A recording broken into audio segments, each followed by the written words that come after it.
Afghanistan. John McCain was saying 2 years ago, quote, "The reason we don't read about Afghanistan anymore in the paper, it's succeeded."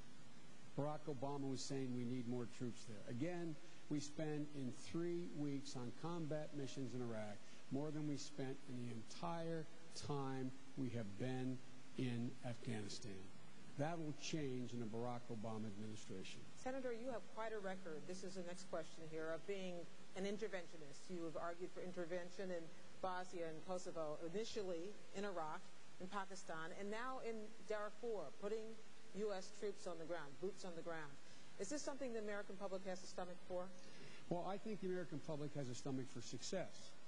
And my recommendations on Bosnia, I admit I was the first one to recommend it, they saved tens of thousands of lives. And initially, John McCain opposed it along with a lot of other people. But the end result was it worked. And look what we did in Bosnia. We took Serbs, Croats, and Bosniaks, being told by everyone, I was told by everyone, that this would mean that they'd been fighting and killing each other for 1,000 years. It could never work. There's a relatively stable government there now, as there is in Kosovo. With regard to Iraq, I indicated that it would be a mistake to go into. I gave the president the power. I voted for the power because he said he needed it not to go to war, but to keep the United States, the UN in line, to keep sanctions on Iraq and not let them be lifted.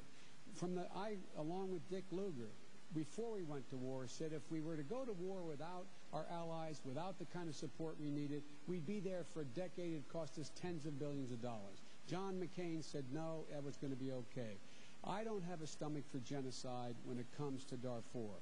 We can now impose a no-fly zone. It's within our capacity. We can lead NATO if we're willing to take a hard stand. We can. I've been in those camps in Chad. I've seen the suffering. Thousands and tens of thousands of people have died and are dying. We should rally the world to act, and we should demonstrate it by our own movement to provide the helicopters to get those 21,000 forces of the African Union in there now to stop this genocide. Thank you, Senator. Governor.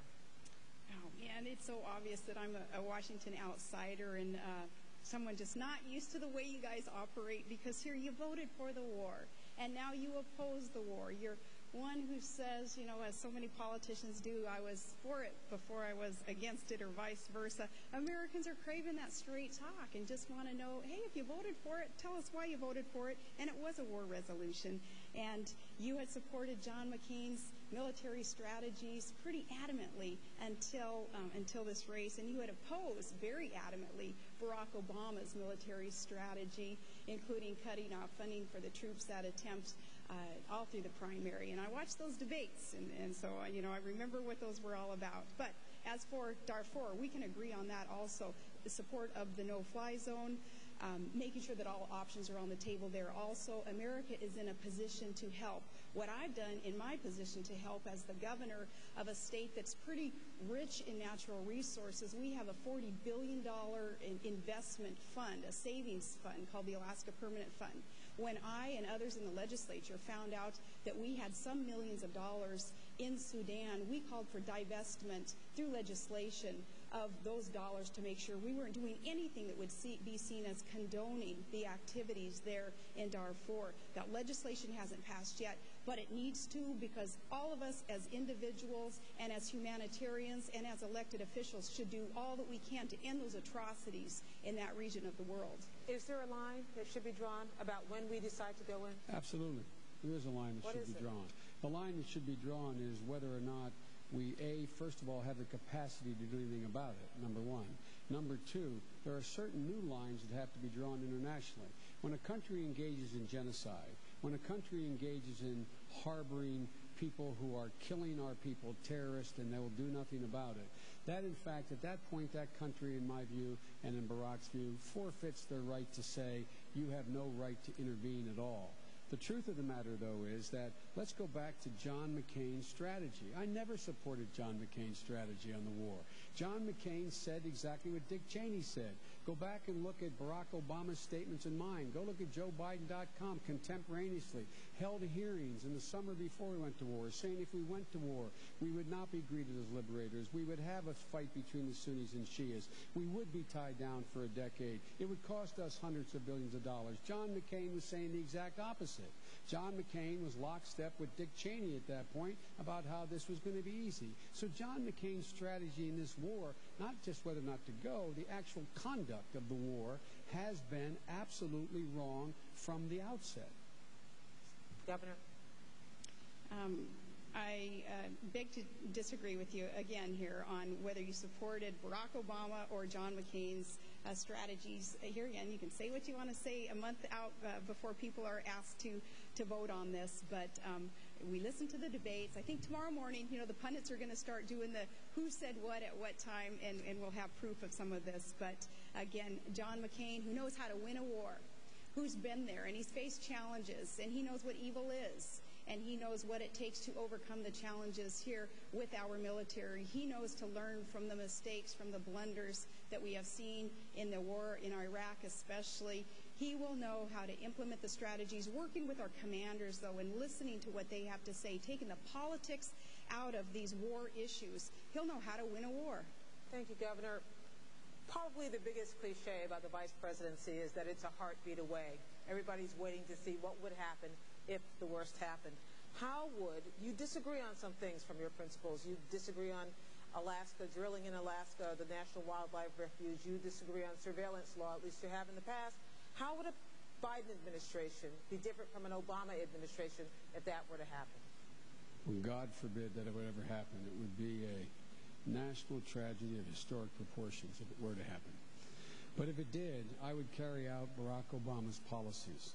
His policies of reinstating the middle class, making sure that they get a fair break, making sure that they have access to affordable health insurance, making sure they get serious tax breaks, making sure that we can help their children to get to college, making sure that an energy policy that leads us in the direction of not only toward independence and a cleaner environment, but an energy policy that creates 5 million new jobs, a foreign policy that ends this war in Iraq, a foreign policy that goes after the one mission the American public gave the president after 9/11, to get and capture or kill bin Laden and to eliminate al-Qaeda.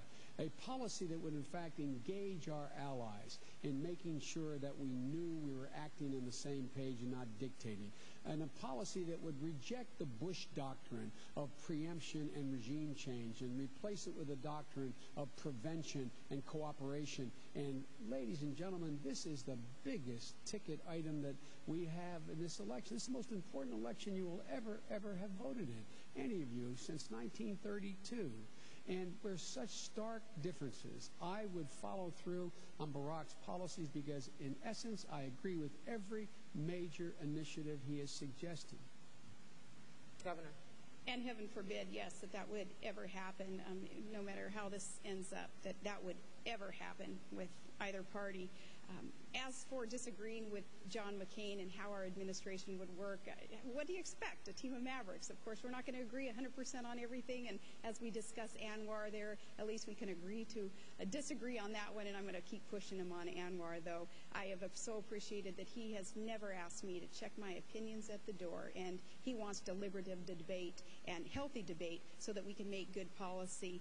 What I would do also, if that were to ever happen, though, is to continue the good work that he is so committed to, and that's putting government back on the side of the people and get rid of the greed and the corruption on Wall Street and in Washington.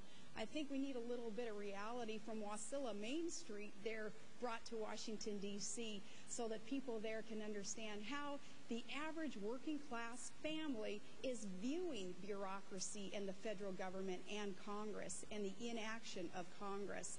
Just everyday working class Americans saying, government, just get out of my way. If you're going to do any harm and mandate more things on me and take more of my money and income tax and business taxes, you're going to have a choice in just a few weeks here on either supporting a ticket that wants to create jobs and bolster our economy and win the war, or you're going to be supporting a ticket that wants to increase taxes, which ultimately kills jobs and is going to hurt our economy. Can I respond? Look, Please. all you got to do is go down Union Street with me in Wilmington and go to Katie's restaurant or walk into Home Depot with me where I spend a lot of time, and you ask anybody in there whether or not the economic and foreign policy of this administration has made them better off in the last 8 years. And then ask them whether there's a single